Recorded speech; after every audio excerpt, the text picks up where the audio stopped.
No sé si ustedes se van a quedar ahí. Ay, ¿sí?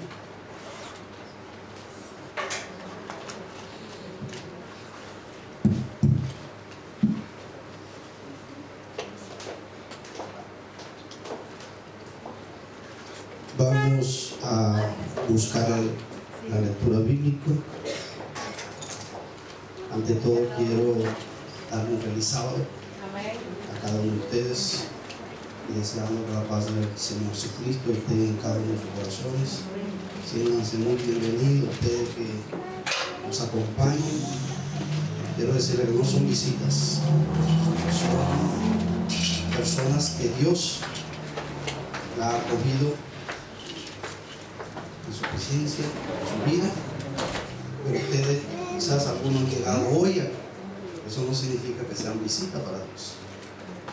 Que Dios le bendiga a cada uno. Vamos entonces, hermanos, antes de ir a la parte del sermón de esta mañana, quiero decirle, quiero hacer una pregunta. ¿Cuántos están planeando ir mañana a la caminata? La caminata de salud. ¿Cuántos? Hay que caminar también. ¿Cuántos? No levanten la mano, hermano. ¿Cuántos? No pueden ir. Usted va. Sí. Hay unos volantes. Por favor, organícenos un grupito, por favor, para estar allá. Hay unos volantes que yo quiero hacérselo llegar, porque mientras estén caminando van a repartir estos volantes. Yo se lo voy a entregar ahí al final, cuando terminemos, con este volantes. Que se lo puedo desde ahora, pueden pensar, quizás es un volante en cuanto al asunto de la salud. Y es muy bueno, hermano, caminar. Miren, anímenme a caminar, por favor. Anímenme. Porque ustedes que ya lo lograron, entonces no van, ¿qué va a quedar para mí? Ok, ahora sí, vamos entonces a leer la lectura bíblica, segunda de Timoteo, capítulo 2, versículos 4 y 7. La palabra del Señor dice así. Dice: he peleado la buena batalla, he acabado la carrera y he guardado la fe. Quiero hacer una pregunta: ¿de cuál pelea se está hablando aquí? Es una pelea espiritual. O sea que lo que Pablo está diciendo aquí no lo está diciendo para personas que no son cristianas. Lo está diciendo especialmente para personas que son cristianas, personas que están siguiendo el camino.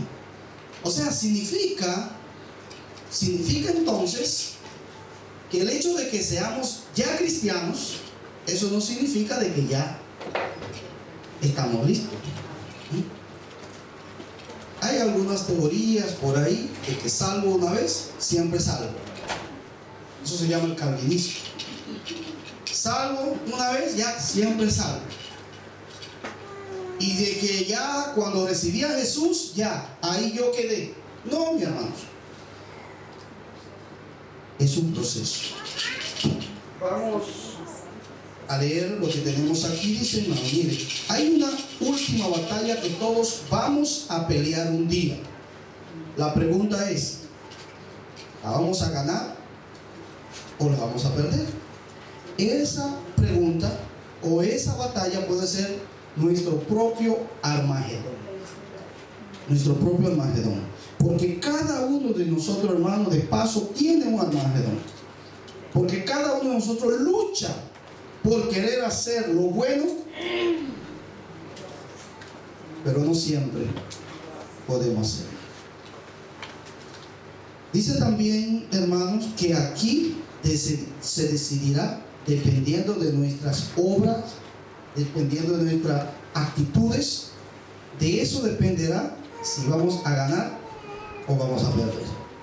Ok, pero lo bueno es, hermanos, y confortable es que Cristo está de nuestro lado.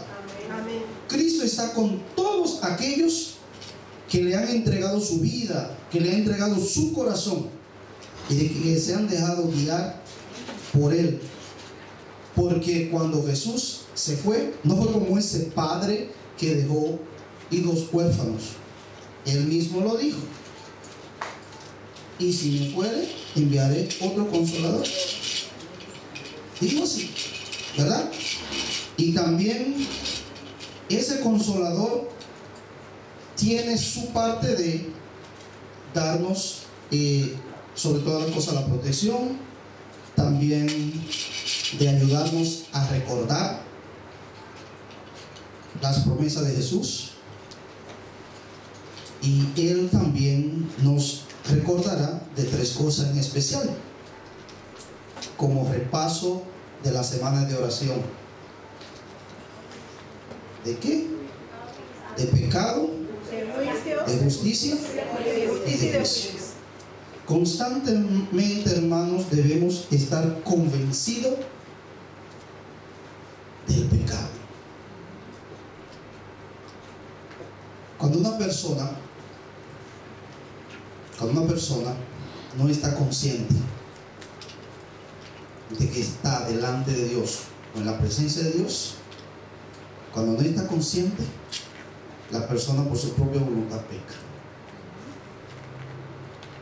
Porque imposible, cuando tú estés consciente de que está en la presencia de Dios, tú vas a pecar humanamente, porque tú vas a hacer todo lo imposible por tu propia voluntad para no hacerlo. No digo que cabe la posibilidad, pero es un poco difícil, ¿ok? Pero ese no es el tema directamente de esta mañana. Hay una cita en el Espíritu de Profecía que quiero compartir. Dice así: la vida de Pablo fue una ejemplificación de las verdades que enseñaba. O sea que lo que Pablo hacía, o lo que Pablo aprendía, eso hacía. ¿Ok? Lo que Pablo leía, eso hacía. Sigue diciendo ella que en eso estribaba su poder. Su corazón estaba lleno de un profundo y perdurable sentido de su responsabilidad, y trabajaba en íntima comunión con aquel que es la fuente de la justicia, misericordia y verdad. El amor del Salvador era el motivo imperecedero que le sostenía en sus conflictos con el yo y en sus luchas contra el mal, mientras avanzaba en el servicio de Cristo contra la hostilidad del mundo y la oposición de sus enemigos. ¿Cuál era su secreto, hermano? ¿Qué era lo que le daba poder? El amor del Salvador. Eso era lo que le daba poder. ¿Por qué muchas de las parejas todavía, a pesar de las dificultades, sobreviven? ¿Por qué? Porque todavía hay amor. Y donde no hay amor, no hay nada. El amor es el elemento esencial para todo.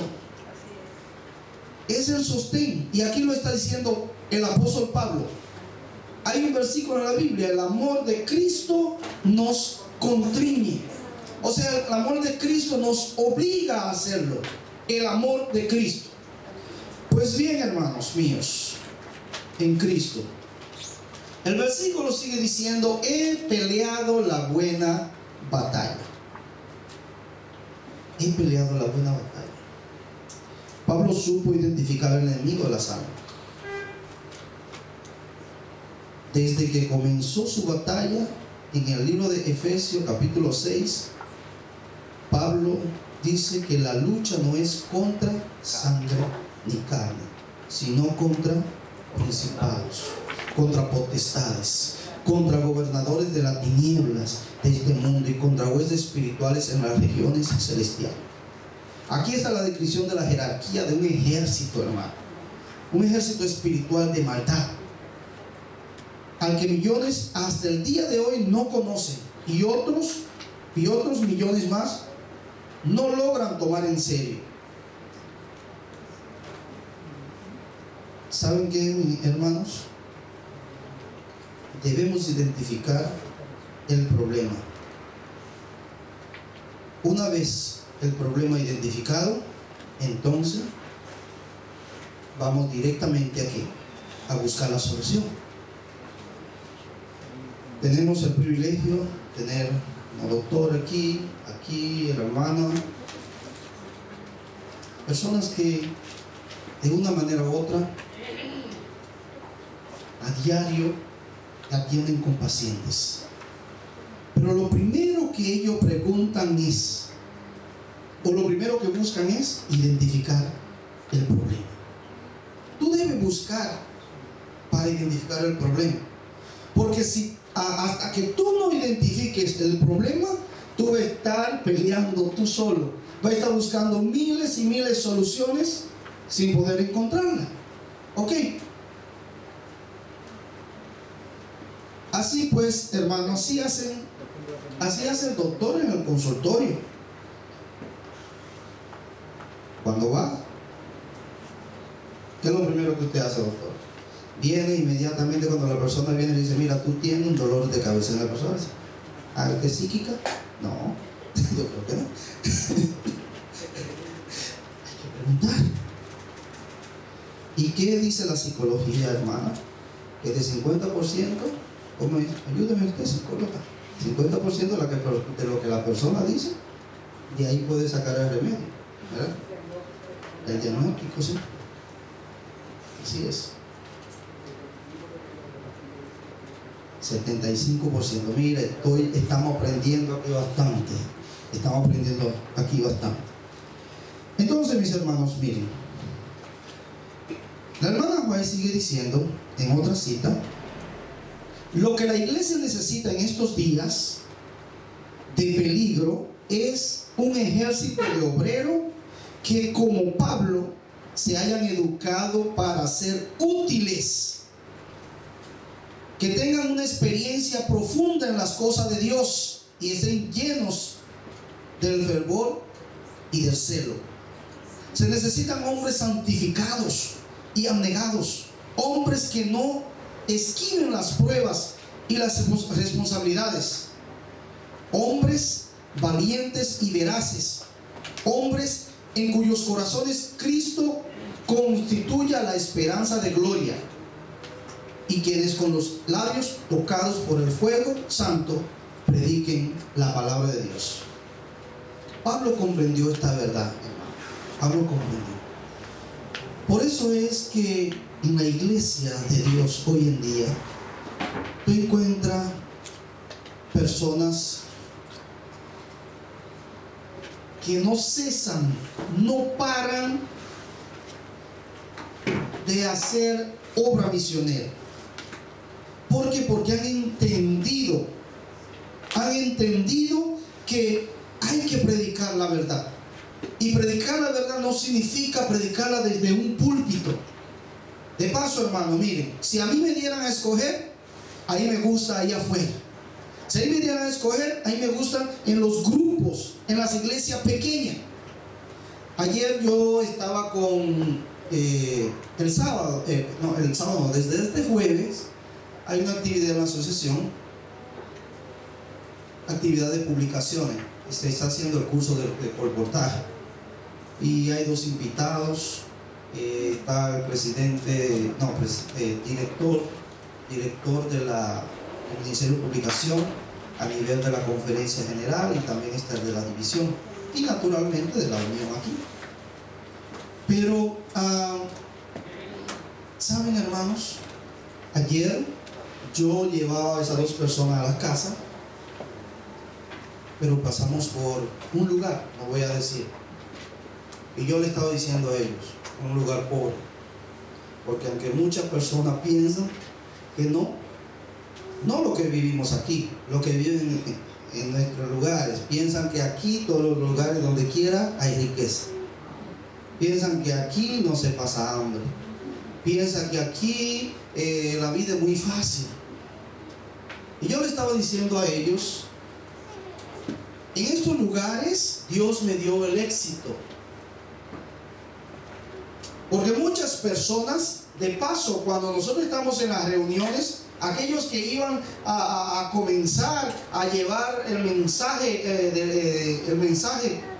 de la salud, o el mensaje de salvación a través de los libros de la salud, ellos pensaron en ir en esos barrios encumbrados. Y parece que a la vista del ser humano, ahí es que va a tener el éxito. Pero mis hermanos, yo ayer podía contar de mi experiencia a ellos, decirle a ellos que yo colporté, yo anduve en esas calles, yo anduve en esas casas. Y muchas almas llegaron a los pies de Jesús. Y si hay un secreto para verdaderamente tú estar motivado, comienza a salir desde hoy. Comienza a compartir con otro las cosas que Dios ha hecho en tu vida. Y tú vas a ver cómo tú vas a volver a vivir. Y ese ser y ese deseo, si es los sábados cuando tienes tiempo de hacerlo, tú vas a querer que ese sábado llegue para tú hacerlo.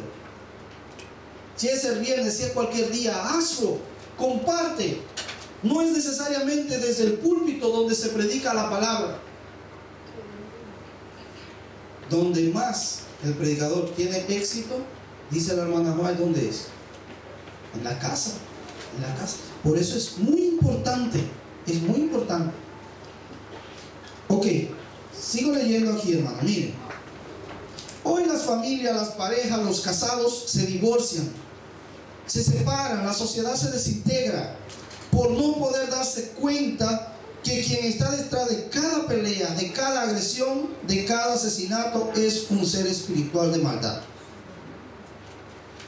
Lo que voy a decir sé que va a causar risa, pero sabe que hay un programa televisivo que yo creo que aquí no hay nadie que se ha quedado sin verlo, quizá los niños más pequeños, pero es el Chapulín Colorado. Pero saben, hay muchas idioteces ahí, bastante. Y ese programa fue hecho especialmente para personas discapacitadas, para que la persona asimile. Yo tengo un programa de eso, lo he pasado en diferentes iglesias, en Juventud Adventista, Sociedad de Jóvenes.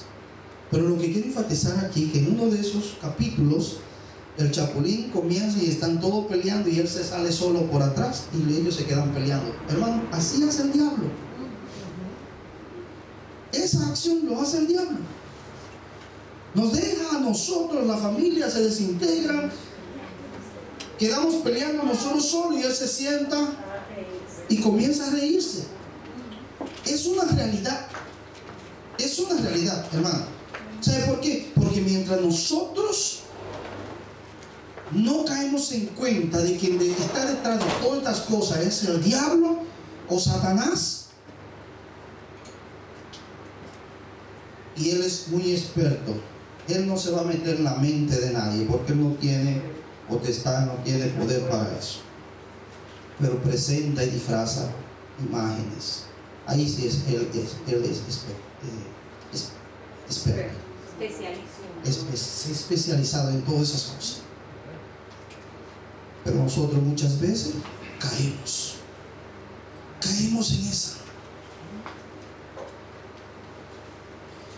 Cuando estaba esta madrugada repasando el tema, me gusta siempre repasar. Que Dios siempre le da a uno nueva luz. Resulta, hermano, que yo acordé un tiempo cuando habían dos muchachos que estaban parados por pelear. Y estaban cuadrados ahí. Y mucha gente les rodearon a ellos. Y ellos simplemente lo que se discutían y nada que peleaban. Y yo en un momento de desesperación vine, agarré a uno de los muchachos y le eché a un lado y compré el pleito. Ay, hermano, me dieron, pero por todas las. No sé por qué. Sí. Hay personas así también en la vida espiritual, que se buscan problemas que no es de ellos. Pero debemos, otra vez quiero decir, recalcar, debemos identificar el problema. Cada vez que el enemigo logra engañar al hombre o a la mujer, es un éxito para él, es un éxito. Así que, hermano, miren, cuando el apóstol Pablo dice, he terminado la carrera. ¿Cuál carrera? ¿A cuál carrera se refiere Pablo? ¿A cuál carrera? Saben, hermano, que cuando el apóstol Pablo escribió esto, ya Pablo era un viejito. La Biblia no está escrita de tal manera como un libro cronológicamente, sino como acontecimientos. Así está la Biblia. Y Pablo ya aquí estaba ya viejito. Ya Pablo estaba en las últimas. Y ya en las últimas, Pablo dijo, he terminado la carrera. Porque el versículo que sigue, él dice, solo me espera ¿qué? La corona de justicia. Dice al terminar. ¿Ok? Pero miren, la carrera de la vida es una carrera que todos sabemos dónde comenzó. Desde el día que entregaste tu corazón a Jesús, allí comenzó tu carrera. Pero no todos sabemos cómo va a terminar. No todos sabemos. Todos tenemos la esperanza de que nuestra vida va a terminar en los pies del Salvador. ¿Por qué? Porque vivimos con esa esperanza. Pero hermanos, hay muchos que comienzan bien, pero terminan mal. Es la realidad. No hay mejores ejemplos en la Biblia que el rey Salomón. El rey Salomón un día oró y le pidió a Dios. ¿Quién le pidió el rey Salomón a Dios? Sabiduría. Y esto le agradó a Dios. Y Dios solamente no le dio sabiduría, sino que también le dio riqueza. Pero todas las cosas parecían bien. Pero llegó un tiempo cuando Salomón se apartó. Su corazón se fue detrás de los placeres de esta vida. Y hay momentos, hermanos, que cuando el cristiano también se siente seguro, cuando tiene bendiciones en abundante, también el corazón se aparta de Dios. Es tan simple que nosotros podemos decir, Señor, bendíceme con un trabajo. Y el Señor nos bendice con un trabajo. Y he escuchado de dueños de trabajo, gracias a Dios que no me han dicho que pertenecen a la iglesia adventista. No digo, discúlpeme hermano por lo que dije, de gracia. Gracias a Dios, no. Porque todo ser humano. Sino que de otras denominaciones he escuchado que le han trabajado a personas y le han robado. Un dueño de trabajo me dice que había un cristiano muy ferviente, que era muy estricto en todas las cosas. Y un día él escucha que él está cantando como siempre. Cuando vaya al depósito, ve que él está cantando y agarrando paquetes de galletas y se lo está poniendo dentro de su alrededor y cantando alabanza. Tú te preguntarías, ¿cómo puede ser posible? ¿Cómo puede ser?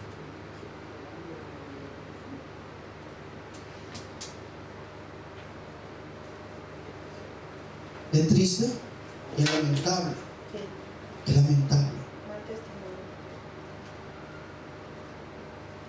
Así que Salomón tuvo un gran palacio, mucha fama, riquezas y 1000 mujeres.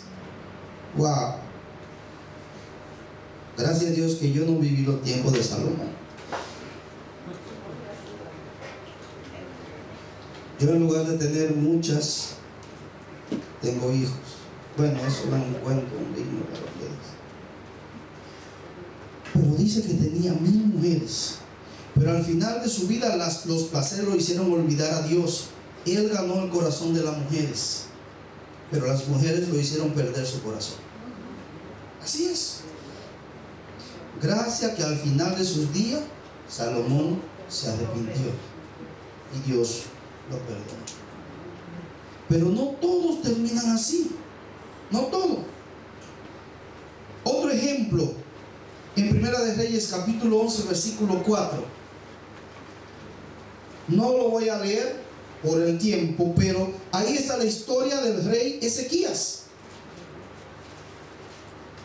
El segundo ejemplo sí es Ezequías, que habiendo comenzado como uno de los mejores reyes, miren hermanos, la Biblia habla de Ezequías como el mejor de los reyes, el mejor.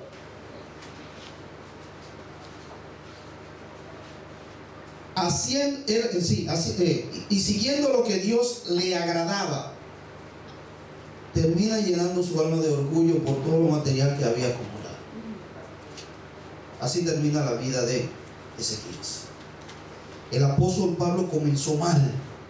¿Saben cómo comenzó el apóstol Pablo? Persiguiendo a los cristianos. Persiguiendo a los cristianos. Cuando yo leo este pasaje, me hace recordar cuando nosotros comenzamos a estudiar. Ay, hermanos, cuando yo recuerdo esas cosas, yo alabo y glorifico a Dios. ¿Sabe por qué? Porque Dios me dio a mí el privilegio de, mucho antes de pensar, de venir hasta aquí a Curazao, desde pequeñito ya yo estaba en la iglesia grande, catedrales, yo estaba orando. Yo era monaguillo desde muy pequeño, ¿sí? Y yo estaba ahí en la iglesia, siempre yo estaba en la iglesia. Pero no quiero decir que el diablo no está en la iglesia. No quiero decirle que yo era el diablo, pero sí hacía cosas terribles. Terrible. Y mis amiguitos también. Pero a través del tiempo, cuando yo crecí, yo vine, me radiqué aquí y yo comencé en la iglesia adventista. Yo pasé por todos los departamentos de la iglesia adventista. La iglesia me eligió para que fuera a estudiar. Después la asociación también me eligieron. Fue un proceso muy largo. Y yo decía, ay, qué bien, estoy bien preparado. Decía, todo en mi corazón. Pero ay, hermanos, cuando yo llegué a la universidad, ya, wow, yo lloraba todos los días. Porque era demasiado pesado, demasiada carga, mucho estudiar. Y yo me preguntaba, ¿para qué todo esto? Demasiado estudio. Y sabe que por más que yo me esforzaba, yo no podía llegar a un 10 en toda la materia. Mi promedio era de 8.5 más o menos por ahí. No era bueno, porque siempre usted quiere llegar a lo mejor. Y todos los que estaban ahí, brasileños, habían de toda parte, siempre ellos 10, 9, 10, 9. ¿Saben qué, hermanos? Nosotros comenzamos llorando, pero terminamos riendo. ¿Sabe por qué? Porque muchos de aquellos que ganaron hasta 10, hoy en día no están en el ministerio. Esos que comenzaron con 10, tuvieron que esperar algunos para poder ser inclusive integrado a la obra. Pero aquel que ganaba escasamente 8, 6, 7, 6 no, porque 6 ya eso está, pero 7 y medio a 8 y medio, de ahí yo no pasaba. Esos que estaban ahí, tuve el privilegio, hermano, de ser unos de los que emplearon antes de graduarse. Fui un departamental antes de graduar. Y solo lo hace Dios. Esta es una carrera. Y depende cómo tu relación sea con Dios. De eso va a depender esta carrera espiritual. Porque el yo que vive en mí, eso debe estar muerto constantemente. Y humanamente es difícil. Dependiendo de tu alimento, de la calidad del alimento que tú le des a tu cuerpo, te iba a depender tu vida. ¿Acaso no es así lo que los noticieros, el internet y esas cosas están diciendo hoy? escucha algo muy triste, hermano, y dicen que China no debería existir. No sé cuántos de ustedes lo vieron. Dicen que realmente China no debería existir. ¿Por qué? Porque masacran, matan los perros, los animales y todas esas cosas. No voy a hablar de eso para que no le dé apetito a nadie, pero se comen todas esas cosas. Y muchos dicen que ellos no deberían existir, porque ellos están trayendo problemas a este mundo, están trayendo enfermedades. Lo que esas personas ignoran, hermano, que esas enfermedades no son cosas de ahora, son cosas que ya Dios le había hablado en su palabra. Amén, así es. Pero ¿sabe qué Dios dijo? Que ninguna de las plagas que le cayó al Egipto le va a caer a los hijos de Dios. Amén. Ninguna. Amén. Por eso es que, hermanos, nosotros debemos estar cada día confiando en Dios. Disculpen, hermanos, si a esta hora yo quise venir con ese comentario de esa comida no agradable. Pero el apóstol Pablo comenzó mal, porque por ignorancia e incredulidad había dispuesto en su corazón terminar con los cristianos. Mas el Señor Jesús se le aparece y le confronta con la verdad. Saulo fue transformado y se convierte en el hombre más valioso para llevar el evangelio a los gentiles en toda parte del mundo. ¿Ok? Así que, hermano, miren, yo sé que muchos de ustedes han visto este corto video de John Stephen. Es un deportista que corrió allá en la Olimpiada de México el año 1968. John Stephen, él se cayó en el kilómetro 19 y se rompió la rodilla derecha y se dislocó un hombro. Pero a pesar de aquella caída y del dolor, el joven atleta terminó la carrera como lo había prometido una hora más tarde. Cuando le preguntaron por qué lo había hecho, ¿sabe qué dijo Stephen? Dijo así: mi país no me mandó a 8,000 kilómetros de distancia para comenzar la carrera. Él no me envió para comenzar, Él me envió para terminar. Nosotros no solamente debemos comenzar, también debemos terminar. Yo sé que más de uno de ustedes han visto ese video donde este atleta se cae y luego se levanta en medio y no puede levantarse. Entonces, ¿qué pasa cuando él trata de levantarse y va cogiendo? ¿Qué pasa? El papá. Hermano, en cualquier momento de tu vida, en cualquier caída que tú puedas tener, Dios va a estar ahí. Dios va a estar ahí para sostenerte. Dios te va a ayudar a llegar al final de la carrera. Muchos obstáculos vendrán en tu vida, pero Dios te va a ayudar. Dios te va a ayudar. Confiemos en esa promesa. La última parte del versículo dice: he guardado la fe. ¿Cuál fe? La fe cristiana. La fe en nuestro Señor Jesucristo. Fe es lo que uno cree. Nosotros hemos creído en Jesucristo, el que vino a salvar al mundo de la muerte y dio su vida en la cruz del Calvario para nosotros. Fe viene de una palabra que se llama pistis. Pistis significa confiar, creer. Debes estar seguro en creer. Si tú crees que Jesús te va a librar de los problemas,